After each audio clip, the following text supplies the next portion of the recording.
aos amados que nos acompanham de casa, desejam fazer a leitura. 1 Pedro, capítulo 1, vamos estar assim realizando a leitura do versículo 3 ao 7. Amém? Eu vou estar realizando a leitura do texto que diz o seguinte: Bendito Deus e Pai de nosso Senhor Jesus Cristo, que segundo a sua muita misericórdia nos regenerou para uma viva esperança, mediante a ressurreição de Jesus Cristo dentre os mortos, para uma herança incorruptível, sem mácula, imarcessível, reservada nos céus para vós outros, que sois guardados pelo poder de Deus, mediante a fé, para a salvação, preparada para revelar-se no último tempo. Nisso exultais, embora no presente, por breve tempo, se necessário, sejais contristados por várias provações, para que, uma vez confirmado o valor da vossa fé, muito mais preciosa do que o ouro perecível, mesmo apurado por fogo, redunde em louvor, glória e honra na revelação de Jesus Cristo. Amém. Até aqui, meus amados, oremos ao Senhor. Senhor Deus Pai, Deus Santo, Deus Eterno, nós, ó Pai, como disse o irmão, agradecemos ao Senhor por tudo que foi realizado neste momento, até este momento, ó Pai, aqui na igreja. E desejamos, ó Pai, que este momento continue sendo de louvor e de adoração sincera ao Senhor, ó Pai. Que o Senhor, ó Deus, fale aos nossos corações, ó Pai. Apesar deste, ó Pai, que vos fala, o Teu Santo Espírito, ó Pai, venha alcançar a Tua igreja, ó Pai. Pai querido, Pai Santo, que o Senhor nos faça, ó Pai, cada vez mais parecido com Cristo, ó Pai. Para a honra, para a glória e louvor, ó Deus, do Teu santo nome. Amém. Bem, meus irmãos, o versículo 1 que nós não lemos, eu vou voltar um pouquinho, só para a gente entender um pouco melhor. O versículo 1, ele diz, apresenta o autor da carta, no caso o apóstolo Pedro, ele se apresenta de início, Pedro, apóstolo de Jesus Cristo, ele se apresenta como apóstolo do Senhor Jesus. E ele então vai escrever esta carta a estes irmãos. Pedro fica sabendo da dificuldade de alguns irmãos, das necessidades de alguns irmãos, e Pedro então resolve escrever a esses irmãos.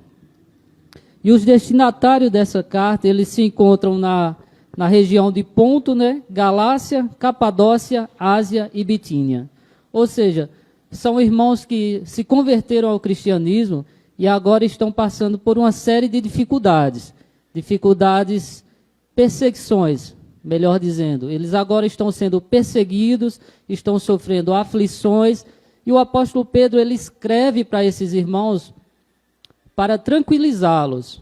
Pedro não mente a esses irmãos. Pedro, em momento algum, ele diz que o cristianismo ele é isento de dores. Pelo contrário, Pedro vai dizer que realmente vocês vão sofrer. Ser cristão é isso. Você está sujeito a passar por dificuldades, por lutas, e realmente a sofrer em nome de Jesus. E Pedro, então, escreve a esses irmãos porque eles agora estão sendo perseguidos não só no contexto familiar, como também se deu, no contexto familiar dentro da própria casa, os entes queridos ali perseguindo aqueles que se converteram, mas também no contexto popular, ou seja, perseguição real à igreja, sofrendo, batendo, perdendo suas posses, perdendo seus bens, deixando de trabalhar. E Pedro resolve escrever para esses irmãos dizendo, olha, eu sei que vocês estão sofrendo, eu sei que vocês estão perdendo aquilo que vocês tinham, mas não há nada aqui que vocês possam perder que se compare com aquilo que está reservado para vocês. Então, a mensagem de Pedro, principalmente no início desses versículos, é transmitir para os irmãos essa calma, essa tranquilidade e essa esperança no que está por vir. Ele diz, ó, tudo que vocês perderam e estão perdendo é infinitamente inferior do que aquilo que está reservado para vocês. Então, ele escreve essa carta para encorajar, assim, aos irmãos.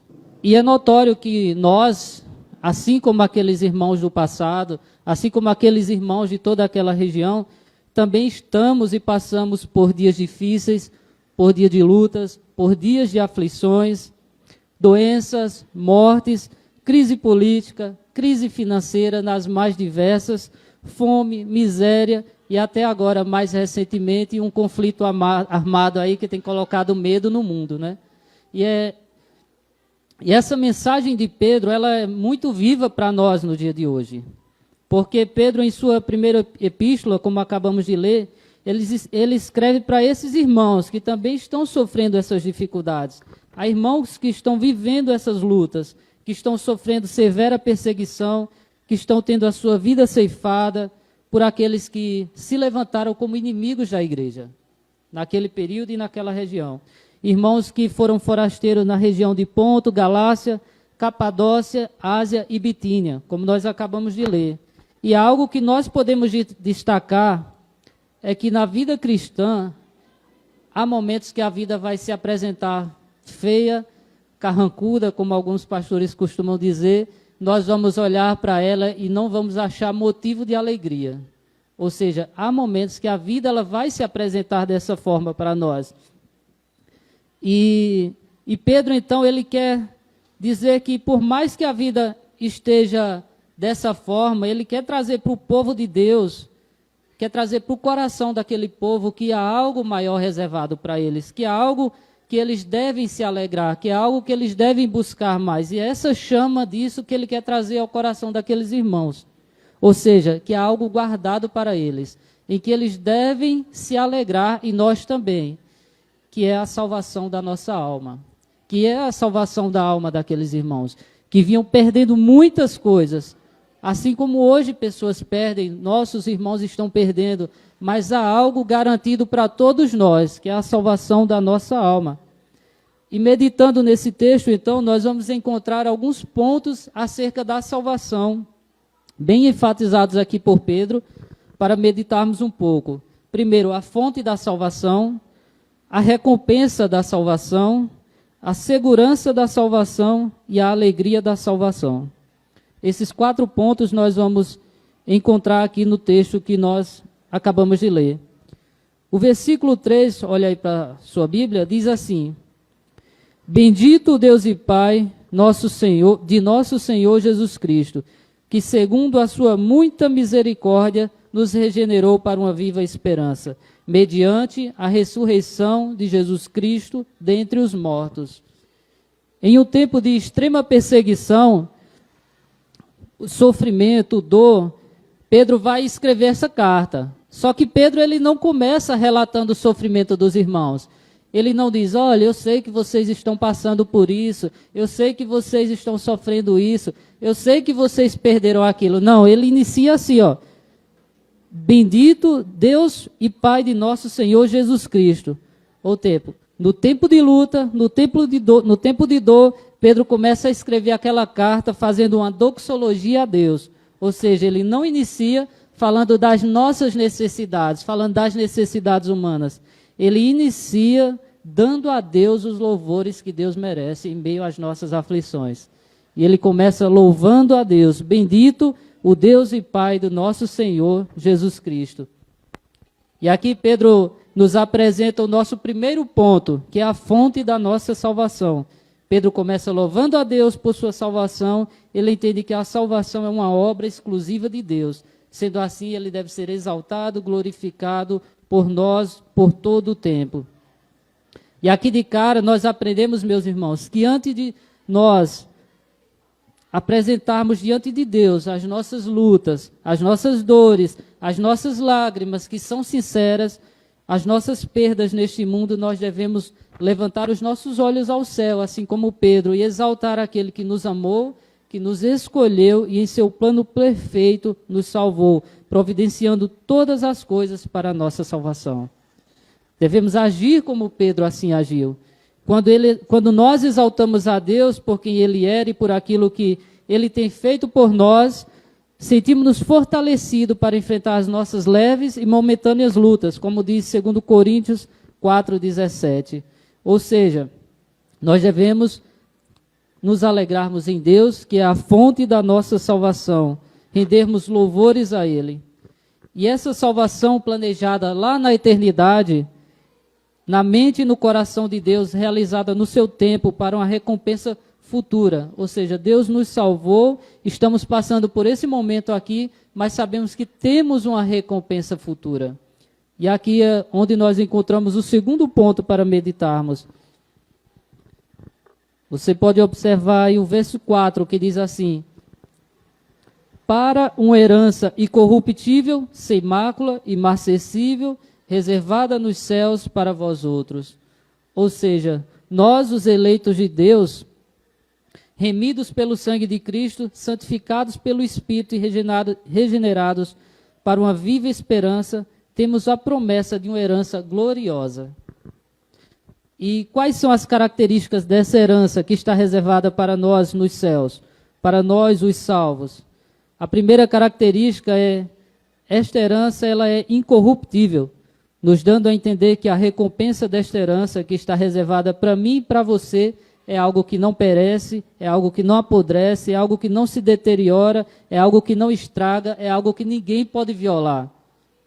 William Barclay, ele diz assim, que essa palavra significa algo que não pode ser assolado por nenhum exército inimigo.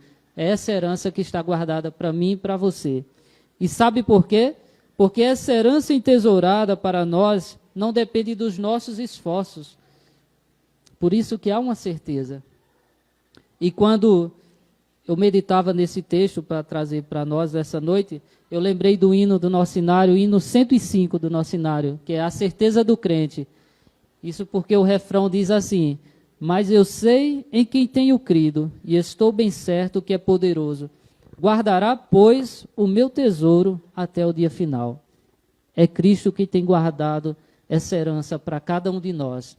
E é das mãos dele que nós vamos assim receber. E é este o real motivo de termos uma herança incorruptível. Cristo, o qual cremos que guardará o nosso tesouro até o dia final. Mas, em segundo lugar, o texto também nos diz que esta herança reservada é uma herança imaculada, significando que é algo absolutamente limpo, sem nenhum tipo de sujeira ou de contaminação. E em Cristo nós não temos mancha alguma. Em Cristo nós somos mais alvos do que a mais branca neve. E em terceiro lugar, é uma herança imarcessível, ou seja, a recompensa da salvação reservada para os eleitos de Deus, para nós ela é como um tesouro, incorruptível, sem mácula, inalterável, porque a palavra de Deus é fiel e imutável.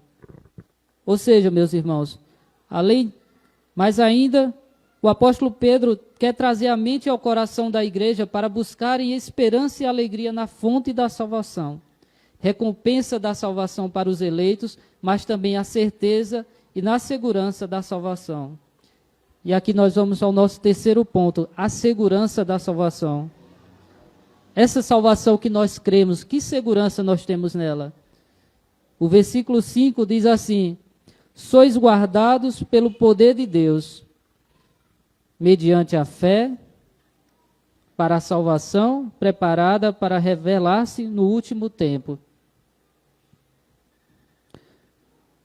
Mas como nós hoje podemos saber que a salvação planejada na eternidade e executada no tempo decretado por Deus não se perderá?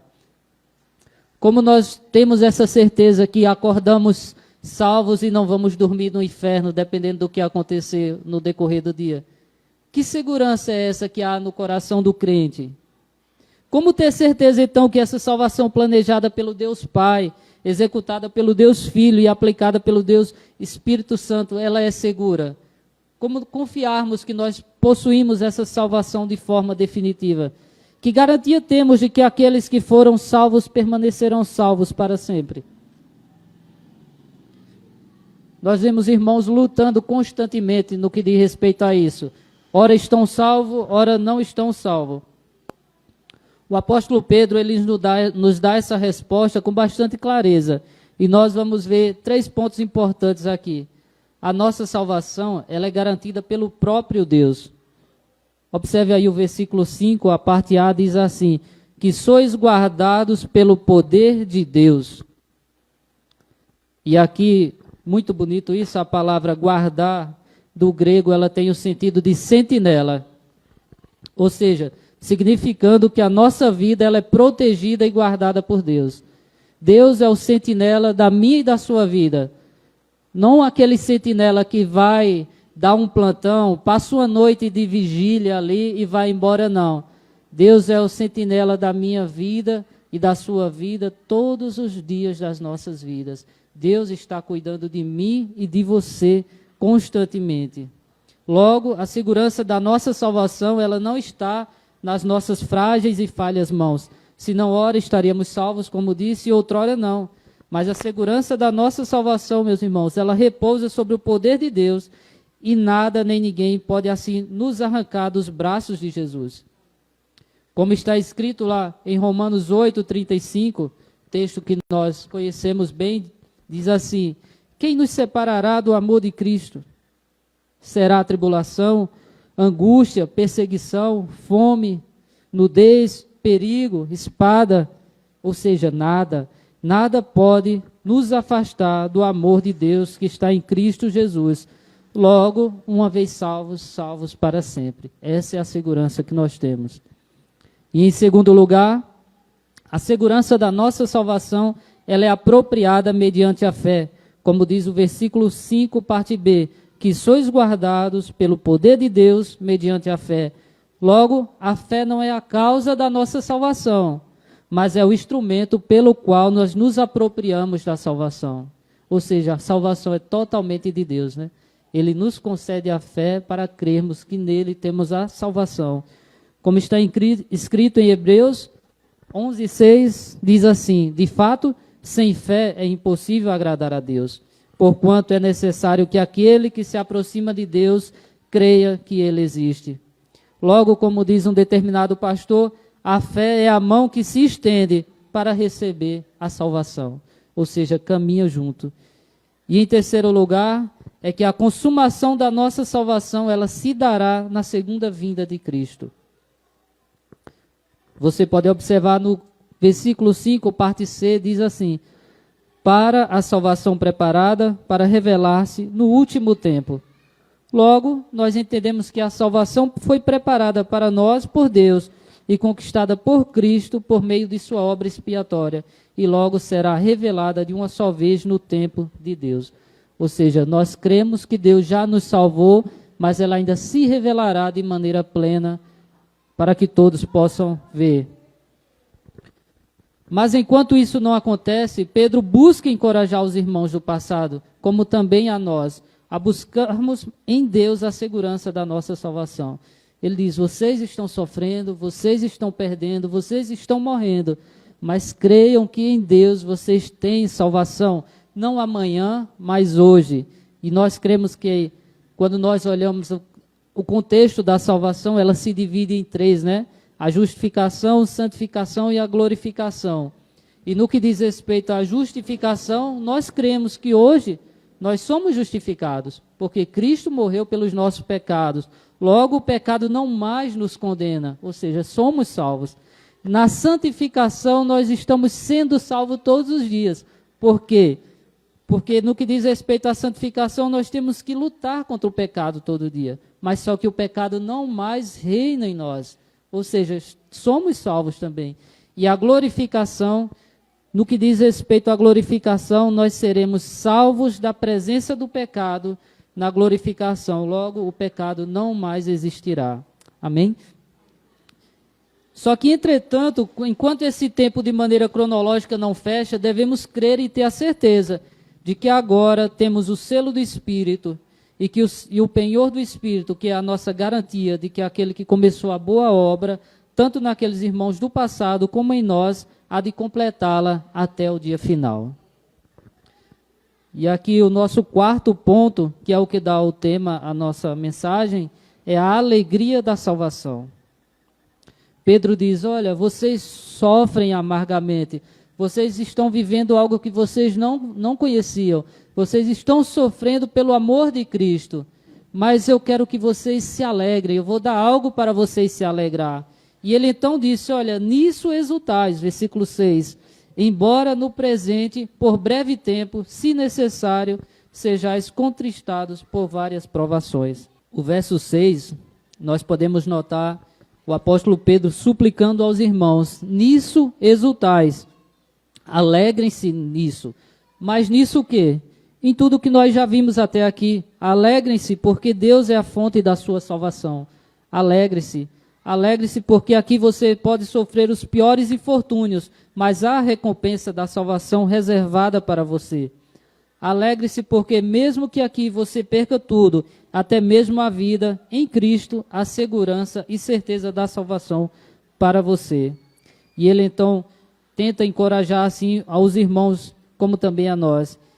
E então ele agora vai mencionar vários fatos acerca das provações que enfrentamos nesta vida, nos levando a entender que a cruz precede a coroa e que o sofrimento é o prelúdio da glória e que antes de pisarmos as ruas de ouro da Nova Jerusalém, como está prometido, certamente caminharemos por ruas cheias dos mais diversos espinhos, mas tudo isso nos preparando para a glória eterna.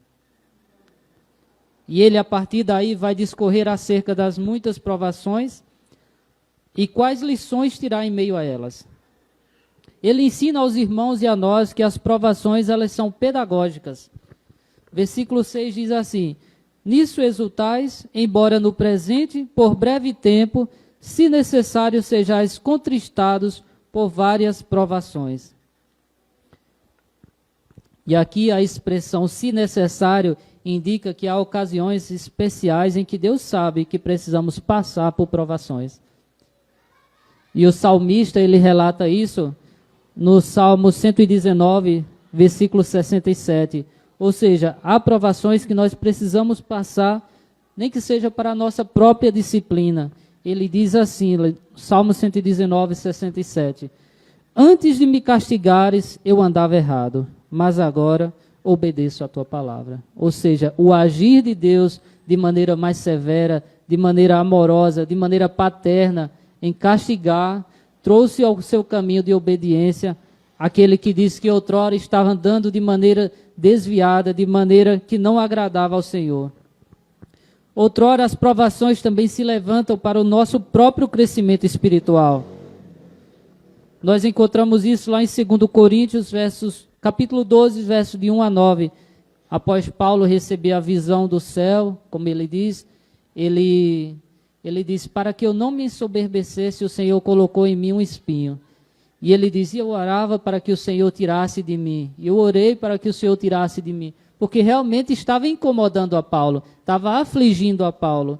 E ele termina de maneira maravilhosa, no versos 8 e 9, dizendo: 3 vezes eu orei ao Senhor, pedindo que ele me tirasse esse sofrimento. Mas ele me respondeu: a minha graça é tudo o que você precisa, pois o meu poder é mais forte quando você está fraco.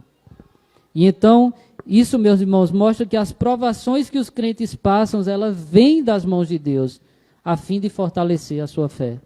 É por isso que Tiago, no capítulo 1, versos 2 e 3, ele encoraja os irmãos dizendo: meus irmãos, sintam-se felizes quando passar por todo tipo de provações, pois vocês sabem que quando a sua fé vence essas provações, ela produz perseverança. E ele então encoraja a igreja. E em segundo lugar, Pedro também diz que as provações são variadas. Ele diz assim, na parte final do versículo 6, se necessário, sejais contristados por várias provações. E aqui eu gostaria somente de parafrasear o que disse o pastor Warren Wiersbe, teólogo americano, acerca deste versículo, onde ele explica que a palavra várias vem do grego poikilos, que traduzida tem por significado diversas cores, que é também usado para descrever a graça de Deus.